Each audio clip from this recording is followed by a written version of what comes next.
Como quien quiere apresar la sombra o perseguir el viento, así es el que se apoya en los sueños. Esta frase del libro del Eclesiástico sobre la utopía de ciertas ilusiones abre la 21ª película de Mario Camus, Después del sueño, un relato de valores e ideales a la deriva. El dinero de mi tío no me interesa. Él sí me gustaba y me dio pena no llegar a conocerle. La noticia que yo tenía desde hace muchos años es la de que poseía algo de valor. ¿Tenéis idea de lo que puede ser? No. Imaginamos que pueden ser monedas, sellos, algo que ocupe poco espacio, o 1 kilo del famoso oro de Moscú, vaya usted a saber. ¿Qué era? Un cuadro de mucho valor sentimental. Desde mi punto de vista, la historia que me has contado, te trato de todo. No tiene desperdicio. Es un cañón, ¿verdad? Un cañón.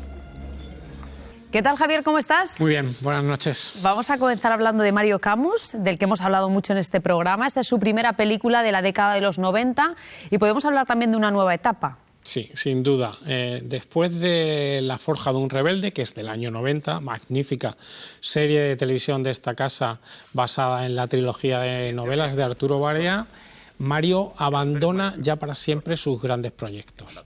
En parte, como él mismo dice, porque nadie se los ofrecía y en parte porque también le apetecía hacer otras cosas.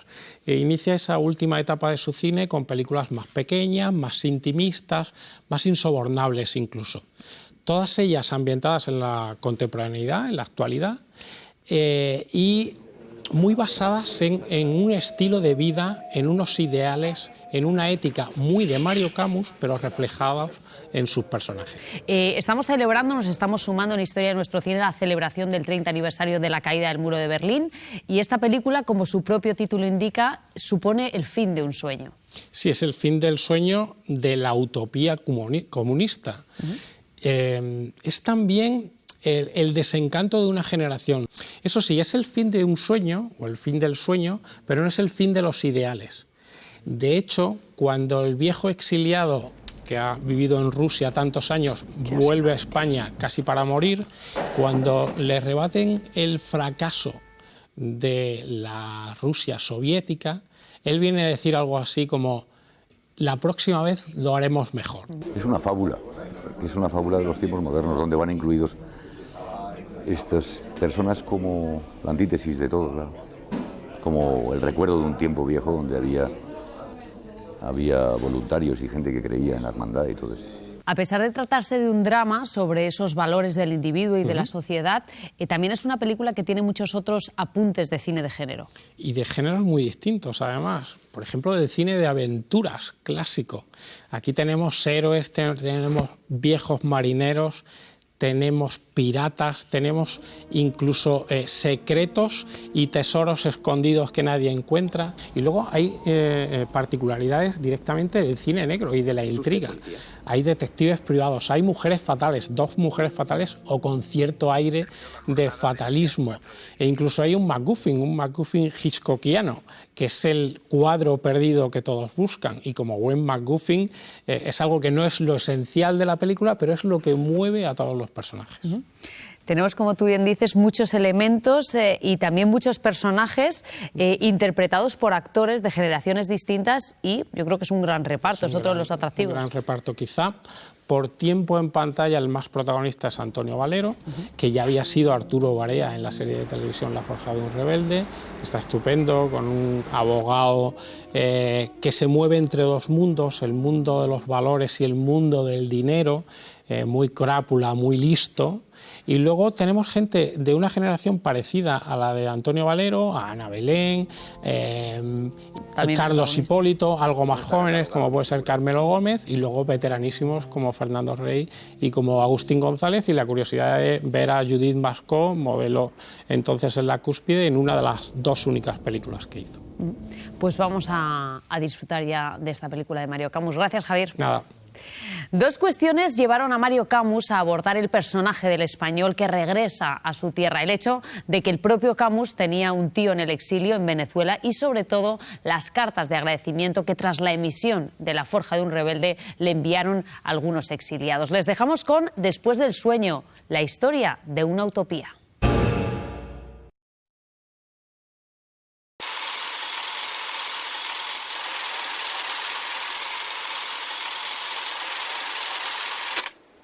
Bienvenidos de nuevo, aquí seguimos. Mañana, 9 de noviembre, se cumplirán 30 años de la caída del muro de Berlín, un acontecimiento que significó un antes y un después en el panorama político internacional. Un momento histórico que, además de la unificación de Alemania, supuso el fin de los regímenes comunistas de Europa del Este, el desplome de la URSS y el fin de la Guerra Fría. Este aniversario va a vertebrar nuestra sesión doble de hoy, compuesta por Después del sueño, la película que acabamos de ver, y Rapsodia de sangre, de Antonio Isasi Isasmendi. Para hablar de todo esto nos acompañan en el plató Julián Casanova. Él es historiador y catedrático de Historia Contemporánea en la Universidad de Zaragoza. Buenas noches. Hola, buenas noches. Tu última vinculación con el mundo del cine ha sido asesorando la última película de Amenábar, Mientras dure la guerra. Sí, efectivamente. Así que sí, me interesa muchísimo la relación entre historia y cine y cada vez que hay una oportunidad me encanta meterme en ella. Decía yo, en la Universidad de Zaragoza, pero también estos últimos años en Princeton, en Budapest, próximamente en Viena, no paras. Sí, bueno, eso es lo que me gusta. También nos acompaña José Luis Sánchez Noriega, él es escritor cinematográfico y autor, entre otros, de un libro sobre Mario Camus, el director de la película que acabamos de ver. ¿Cómo estás? Bienvenido. Hola, buenas noches. ¿Tu primera vez con nosotros? Sí, estupendo, encantado de estar con vosotros. Y además para hablar de un director que, bueno, cómo no le vamos a admirar aquí en Historia de nuestro cine y la película que acabamos de ver. Mario Camus tiene una trayectoria grande, yo creo que además es autor, entre otras, de Los Santos Inocentes, que es una película esencial. Obra maestra. Esencial y yo estoy muy contento de estar aquí esta noche. Y nuestro compañero y colaborador habitual aquí en Historia de nuestro cine, Luis Parés, también nos acompaña, él es historiador cinematográfico. ¿Cómo estás? Muy bien, muy contento. Hemos hecho esta sesión doble un poco hablando del aniversario de los 30 años de la caída del muro de Berlín. ¿Qué supuso este acontecimiento? Así brevemente, claro. Sí, es una gran transformación. Pues acaba todo un mundo que nunca había sido democrático, que pasó de autocracias y de imperios a dictaduras comunistas y que después de décadas desaparece prácticamente de la noche a la mañana y, salvo el caso de Rumanía, sin violencia. La Guerra Fría se estaba ya calentando a finales del periodo, pero lo que hay sobre todo es una ansia de libertad, de volver realmente al pueblo unas libertades que durante mucho tiempo estaban ausentes. Estamos hablando del año 89, en finales de los 80, principios de los 90. ¿Cómo fue retratado en el cine español este acontecimiento? Si es que hay títulos. Hay títulos, pero son pocos títulos y de hecho yo creo que la caída del muro no afectó tanto al cine español, entre otras cosas porque la reflexión que suscita a nivel internacional, que se ha acabado la utopía que ha sido nosotros, que hemos creído durante tanto tiempo en una fe marxista, como queramos llamarla, en el cine español ya había ocurrido, ¿no? Digamos, con la muerte de Franco el cine español ya había hecho esa especie de transformación y de autocrítica. Aún así hay películas, ¿no? Podemos hablar de Puente de Varsovia, de Pere Portabella, que en realidad es una reflexión sobre ese nuevo mundo que se está abriendo, es una reflexión que se puede quedar muy fría, no muy difícil de entender. Y sobre todo una película posterior que es Felicidades Tobay, de Ansón Ezeiza, ¿no? Que en realidad lo que está hablando es de esa militancia, ¿no? ¿Qué pasa cuando se está militando toda tu vida y de repente te das cuenta que aquello en lo que militabas ha dejado de existir? Pero ya te digo que son dos títulos que apenas pueden servir como para ilustrar un pensamiento del cine español sobre esto. Vamos a hablar de la película que acabamos de ver, estrenada en 1992, dirigida por Mario Camus, Después del sueño, y sí que habla también del final de esa época histórica. Vamos a situar esta película dentro de la filmografía de Mario Camus. Él venía de hacer más televisión. ¿Y por qué crees que vuelve con esta historia? Bueno, hay que tener en cuenta que antes hace La forja de un rebelde, que es una novela y una historia absolutamente política sobre los valores de la izquierda a lo largo del primer tercio del siglo XX prácticamente. Entonces, Mario Camus, a partir de La forja de un rebelde, inicia un ciclo en los años 90 que también tiene mucho de crítica hacia la caída ya de la utopía y de los valores de la izquierda. Tenemos que tener en cuenta que en torno a 1988-89, ya no fuera del país, sino en España, está la cultura del pelotazo, están esa especie de pesadilla o de fantasma que fue el 92, ¿no? Los fastos del 92. Entonces la película surge frente a eso y lo que plantea, por un lado, es cómo un viejo comunista viene a morir a España manteniendo sus ideales, y por otra parte plantea esta gente que va a pillar, que va a enriquecerse. Hay una corrupción en ese sentido en la sociedad. Vemos el regreso de un hombre a su ciudad natal después de 50 años de ausencia. ¿Cómo refleja ese momento histórico del que estamos hablando la película? Creo que el contraste es entre las personas mayores que aparecen en la película que viven de los recuerdos, están conectados con las luchas de la República, de la guerra, del antifascismo, y los jóvenes, que representan una modernidad realmente con muchísimos menos valores, por supuesto con nada de los valores que tenían, salvo el papel de Carmelo, que creo que sí que conecta con la ética del trabajo, es el único que realmente trabaja en algo que se puede decir que éticamente tiene cierta condición en aquel momento. Creo que ese contraste, de nuevo, es el contraste que ha reflejado todo el cine español entre tradición, modernidad, entre gente que vive de memorias, de recuerdos, y gente que cree que los recuerdos no sirven de nada y lo que hay que hacer es vivir el presente cuanto mejor, y el futuro. Este tipo de personas, en este caso los héroes de la película, son personas que en este momento interesan poco, es decir, a unos determinados públicos les interesa muy poco.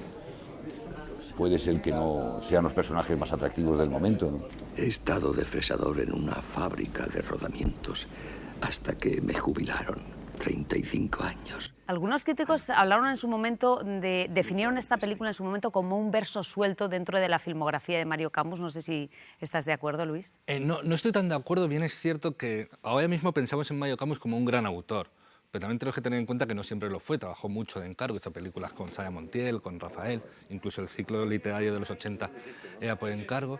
Y de repente aquí sí que vuelve a hacer un cine más personal, pero un cine más personal que entronca con otras películas que son muy importantes, como La vieja música, donde también hay un personaje, un exiliado que vuelve y se reencuentra, o con Los días del pasado, que es otra vez esa historia de amor sobrepasada por un momento histórico, por el antifascismo. Es decir, no es un verso suelto, pero sí que empieza a ser como, es una rareza para el momento en el que fue hecho. Sois pura mierda, Ángeles, eso es lo que pienso.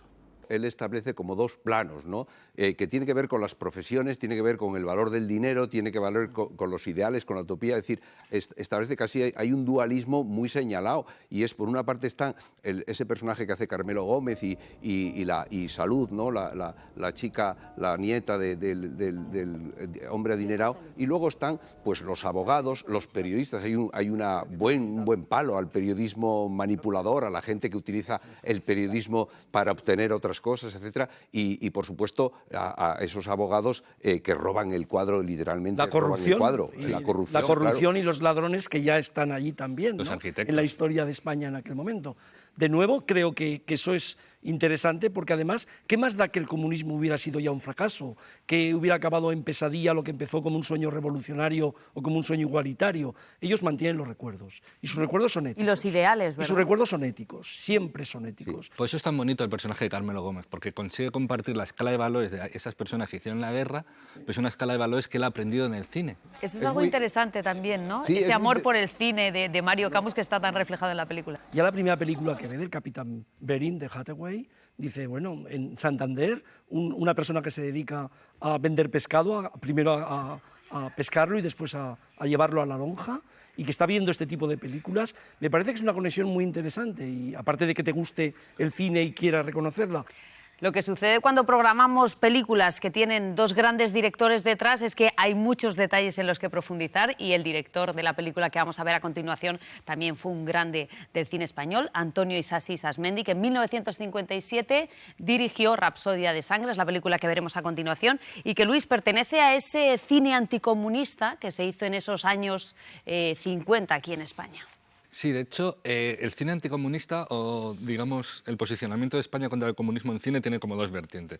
Uno, claramente, películas antisoviéticas, y el segundo es películas católicas, ¿no? muy religiosas. Esta película tiene la virtud de que une las dos, ¿no? Por ejemplo, películas antisoviéticas hemos visto aquí en Embajadores en el Infierno, o hemos visto muy hace 15 años, ¿no? Que te muestran cómo aquello es el infierno y te están mandando como emisarios infernales, ¿no? Un poco para subvertir desde dentro. Pero también no podemos obviar la cantidad de películas religiosas.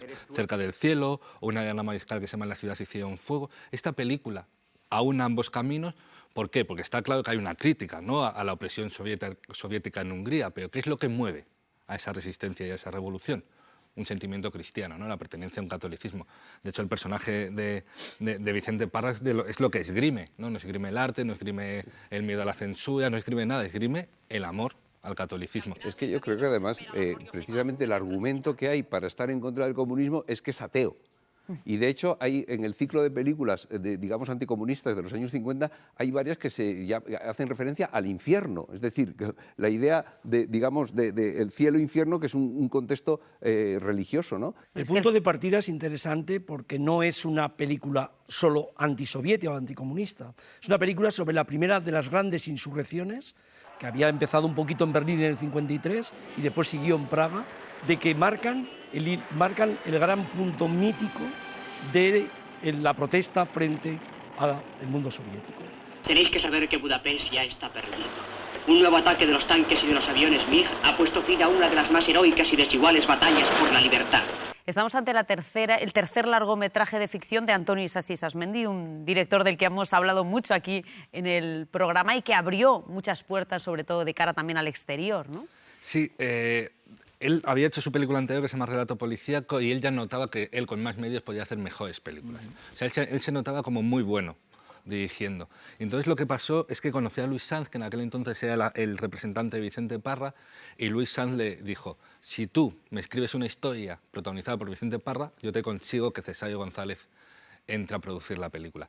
Y él realmente concibió esto porque le habían impactado mucho las noticias de la Revolución de Hungría, y sobre todo porque muy rápidamente él era muy melómano, se había dado cuenta de que el personaje del músico podía entrar muy bien, ¿no? Porque era un personaje perfectamente comprensible para cualquier tipo de contexto, ¿no? Es decir, una persona delicada, una persona sutil, una persona culta, una persona sensible. Entonces, a partir de ahí hizo el guión y se lo presentó a Cesáreo González, y Cesáreo González lo que hizo fue ponerle una condición: si tú me consigues el interés especial, yo te distribuyo la película. Y lo consiguió, pero sobre todo lo que más le preocupó a Antonio Isasi Isasmendi es que la película no pareciese pobre.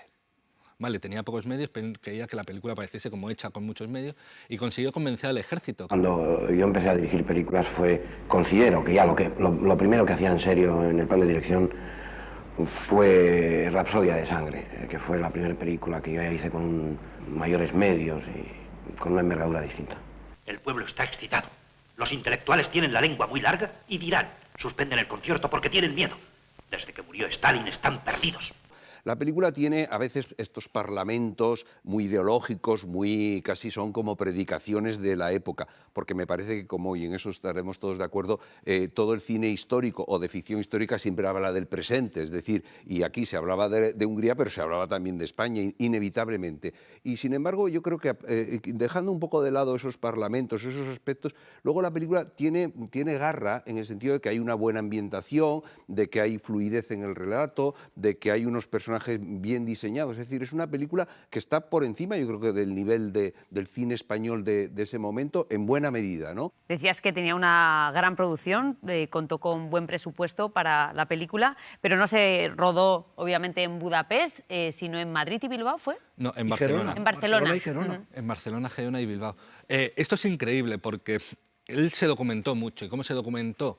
Se fue a Múnich un mes a ver todos los noticiarios, o sea, todas las imágenes que habían grabado los noticiarios europeos sobre lo que había pasado en Hungría, con la idea ya de insertarlos. Y de hecho los inserta de una forma muy inteligente, que es haciendo que es un camarógrafo italiano el que está grabando y ahí mete sus planos documentales. Es decir, él ya sabía un poco cómo había sido la estética de la Revolución. Y lo que hace es ponerla en escena en Barcelona. Una Barcelona que, si conoces Barcelona, la reconoces, pero si no te la puedes tragar, como que es realmente Budapest. Antonio Isasi definía la película como una película contra la violencia política. Decía que era lo que había pretendido hacer. Y la verdad es que es un thriller político y también tenemos un drama romántico, ¿no? Cómo el amor está por encima de... Claro. De las ideologías. Es que yo creo que precisamente el argumento anticomunista no es de tipo ideológico, no es en favor de las libertades a la democracia, sino al final son cuestiones afectivas, ¿no? Son cuestiones afectivas o convicciones también religiosas, en lo que tiene también la religión de afectos muy íntimos, ¿no?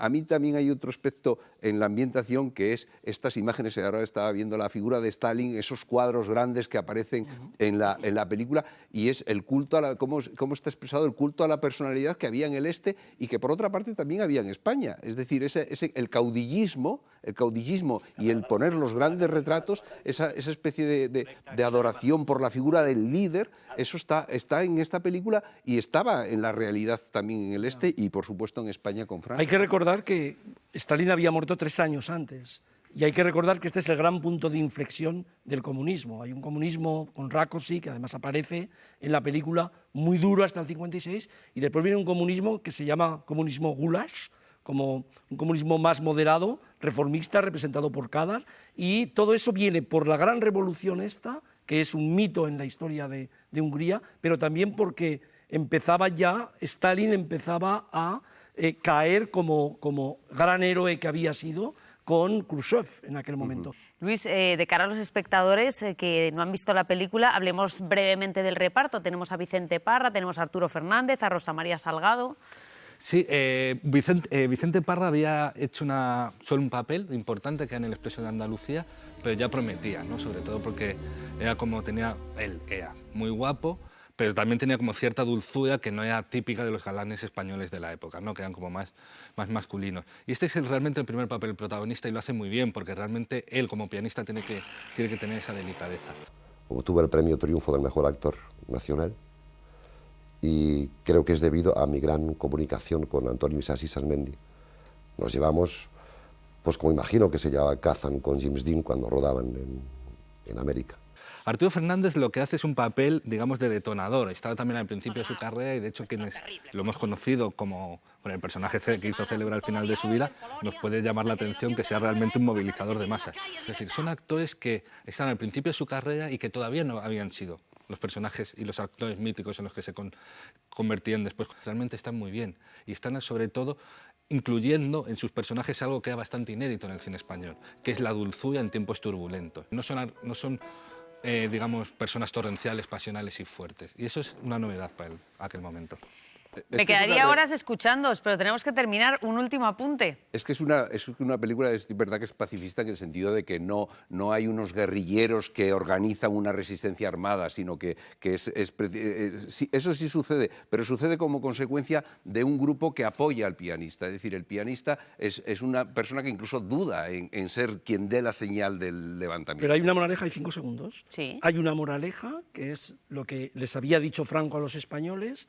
Esta es una historia de perdición y de pecado y hemos venido a redimir esto. Es la moraleja de esta película. Todo lo que les pasa a los húngaros es porque habían pecado, es porque se habían desviado del verdadero camino. Me parece que ese es un paralelismo, a mí como historiador me interesa mucho. Y ya por último os quiero preguntar, proyectos. Estás de momento en España, pero... Estoy escribiendo un libro sobre todas las políticas de violencia del siglo XX en Europa, con una mirada muy desde el este. José Luis. Pues estoy redactando ya un libro sobre Iciar Bollaín, que es una de nuestras buenas directoras que merece, desde luego, un trabajo importante. Luis. Yo sigo con mi documental sobre la Escuela de Cine. ¿Y qué tal va? Va despacito, pero va bien. Gracias a los tres, de verdad, lo decía antes, me pasaría horas y me imagino que los espectadores también escuchándoos porque es una auténtica delicia. Gracias. Muy bien, muchas gracias. Les dejamos ya con Rapsodia de Sangre, el tercer largometraje de Antonio Isasi Sasmendi, una película, como él mismo decía, contra la violencia política. Nos vemos dentro de 7 días. Hasta entonces.